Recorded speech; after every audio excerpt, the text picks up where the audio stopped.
তাকে তখনই ওই পলিটিক্যাল র্যালিতে জড়ায় ধরে চুমু খাওয়া হয় এবং চেয়ার আপ করা হয়। গতকাল চুমু কাণ্ডে আবারও ভাইরাল হয়েছেন ইতালির প্রধানমন্ত্রী জর্জিয়া মেলোনি। তিনি যে মোটামুটি পুরা পৃথিবীর কাছে এখন পরিচিত মুখ, এটা আমরা মোটামুটি তাকে সবাই চিনি, কিন্তু গতকাল এমন এক ঘটনা ঘটছে যেটা তিনি সহ তার কেউই আশা করতে পারেন নাই। গতকাল চুমু কাণ্ডে আবারও ভাইরাল হয়েছেন ইতালির প্রধানমন্ত্রী জর্জিয়া মেলোনি। তো এই চুমু কাণ্ডের ঘটনাটা কি? তিনি একটি পলিটিক্যাল রোতে বা পলিটিক্যাল র্যালিতে তিনি ইতালির মিলান শহরে মুভ করছিলেন। তো তার সিকিউরিটি তো প্রাইম মিনিস্টারের অনেক বেশি টাইটই থাকে, তারপরও তিনি জনগণের সাথে খুব ক্লোজলি মেশার চেষ্টা করছিলেন। এই ক্লোজলি মেশার সময় যে ঘটনাটা ঘটছে, তাকে তখনই ওই পলিটিক্যাল র্যালিতে জড়ায় ধরে চুমু খাওয়া হয় এবং চেয়ার আপ করা হয়, যে উৎসাহ প্রদান করা হয়। এবং ওইখানে যে মহিলা মেলোনিকে জড়ায় ধরে চুমু খাইছেন এবং চেয়ার আপ করছেন, তিনি মেলোনিকে একটা কথাই বলছিলেন, মেলোনি তুমি এগিয়ে যাও, তুমি যা করছো যথেষ্ট ভালো করছো, দুর্দান্ত করছো। এই যে পলিটিক্যাল র্যালিতে চুমু খাওয়া বা তাকে চেয়ার আপ করা, এই জিনিসটা পলিটিক্যাল র্যালিতে সিকিউরিটি ব্রেক করে মেলোনি যে জনগণের সঙ্গে এত ক্লোজলি মিশছেন, এইটার পিছনের কারণ আছে। এই রিসেন্টলি G7 শীর্ষ সম্মেলন প্যারিসে অনুষ্ঠিত হয়েছে। তো এইখানে মেলোনি ট্রাম্পের দেখা হয় এবং বিশ্বের বড় বড় নেতাদের সঙ্গেও বিভিন্ন বিশ্বের বড় বড় নেতাদের দেখা হয়।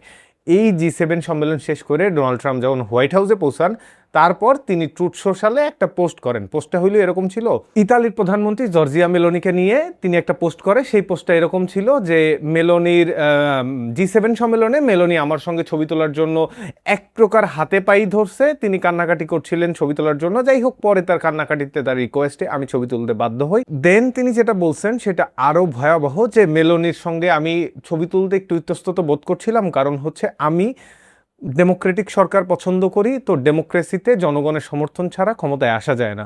তো আমি যতটা রিসার্চ করে পাইছি সেটা মেলোনি, মানে ইতালির প্রধানমন্ত্রী জর্জিয়া মেলোনির জনসমর্থন এখন অনেকটাই তলানিতে এসে ঠেকছে। তো যার কারণে তার সাথে আমি ছবি তুলতে ইতস্তত বোধ করি। তো ব্যাপারটা ট্রুথ সোশ্যালে ট্রাম্প এই ধরনের কথাবার্তা লেখে। তো এই যে ব্যাপারটা, ট্রাম্পের এই কথাটা টুইটারে রিটুইট কইরা, টুইটারে রিপোস্ট কইরা জর্জিয়া মেলোনি জাস্ট শুধু ছোট্ট ছোট্ট দুইটা কথা লেখে, যার মানে এইটা দাঁড়ায় যে প্রেসিডেন্ট ডোনাল্ড ট্রাম্পের জনসমর্থন খুব বেশি যে আছে, ব্যাপারটা আমারও যতদূর জানি যে জনসমর্থন অত বেশি নাই। তো ওয়েল ইওর ওন মেশিন, মানে নিজের চরকায় ট্রাম্পকে তেল দিতে বলছেন। তো আমেরিকার প্রেসিডেন্টকে এত বড় কথা ইতালির প্রধানমন্ত্রীর, ব্যাপারটা ভাবা যায়। মানে খুবই, আমেরিকার প্রেসিডেন্টকে কেউ এই কথা বলার সাহসও রাখতে পারে, এইটা হয়তো মেলোনির দ্বারাই সম্ভব। এরপরই মেলোনি পলিটিক্যাল র্যালি করেন। পলিটিক্যাল র্যালিতে তিনি যে জনগণের কত ক্লোজলি মিশেছেন, বা জনগণ তাকে কতটা চেয়ার আপ করছে, জনগণ তাকে কতটা পছন্দ করে, এই জিনিসটা জনসমক্ষে আনার জন্য, বা ট্রাম্পের ওই যে ট্রুথ সোশ্যালে যে পোস্টটা ছিল, ওই পোস্টার কাউন্টার দেওয়ার জন্য জর্জিয়া মেলোনি এই যে ইতালির মিলান শহরে এই পলিটিক্যাল র্যালিটা করে। এবং পলিটিক্যাল র্যালিতে এই যে চুমুকাণ্ড ঘটে, চুমুকাণ্ডের পরই মেলোনি পুরা পৃথিবীতে আবার ভাইরাল হয়ে যায়। তো নর্মালি জনগণের কাছ থেকে তিনি যথেষ্ট ভালো রেসপন্স পান। এইটাই তিনি সোশ্যাল মিডিয়ায় ট্রাম্পকে এইটাই দেখাইছেন, বা ট্রাম্পকে এইটাই দেখানোর চেষ্টা করছেন যে জনগণ, তুমি যে বলছিলে যে জনগণ আমার সাথে নাই বা জনগণ আমাকে পছন্দ করে না, নাও তোমাকে আমি হাতে নাতে প্রমাণ দিলাম যে জনগণ আমাকে কতটা পছন্দ করে। ইতালির প্রধানমন্ত্রীও আমি হচ্ছি। তো ওয়েল ইওর ওন মেশিন বইলা যে আমি কথাটা বলছি, তো তুমি আসলে নিজের চরকায় তেল দাও, কারণ তুমি রিপাবলিকানদের অস্তিত্ব আর মনে হয় টিকাইতে পারবা না। কারণ তুমি যে ধরনের অ্যাক্টিভিটি, ইরান যুদ্ধ, ইসরায়েলকে কোলে নেয়া বা বিভিন্ন রকম অ্যাক্টিভিটি যেগুলো করছো, পুরো পৃথিবীতে নাড়াই নিয়ে বেড়াইছো, এতে তোমার জনসমর্থন আছে এটা আমি বিশ্বাস করি না। আমার যেটা আছে সেটা আমি তোমাকে প্রমাণ দিলাম, কিন্তু তোমার যেটা আছে তুমি প্রমাণ দিতেও পারবা না।